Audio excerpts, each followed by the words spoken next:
The situation is devastating. We are on the ground doing everything we can to make sure the people in need, the ones who fled their homes and residing in shelters, are getting the food and help they need to be able to survive. 423 na Palestinians ang kinakailangan umalis sa kanilang tahanan papunta sa iba't ibang shelter sa West Bank ng Gaza Strip upang makaiwas sa sunod-sunod na airstrike ng Israel sa Hamas militants. Nakatira ang mga displaced Palestinians sa mga eskwelahan o sa mga designated shelter. We are doing everything we can, but very soon the food supplies and basic needs in Gaza are going to run out.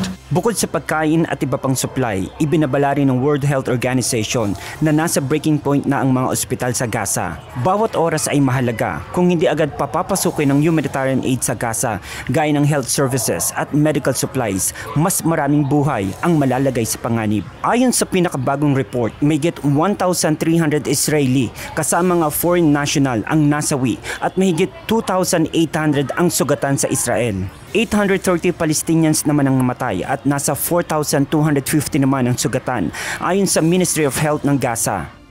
Samantala, kinumpirma ng Human Rights Watch o HRW ang paggamit ng white phosphorus sa kanilang military operations sa Gaza at Lebanon. Pinanood umano ng HRW ang dalawang video na kinuha sa city port ng Gaza at napag-alaman ng organisasyon na ito ay white phosphorus.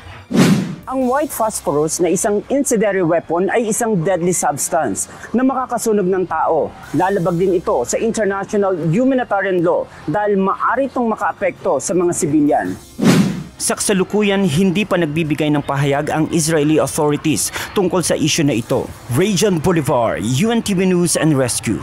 Diyos ang aming sandigan, serbisyo publiko ang aming pinahahalagahan.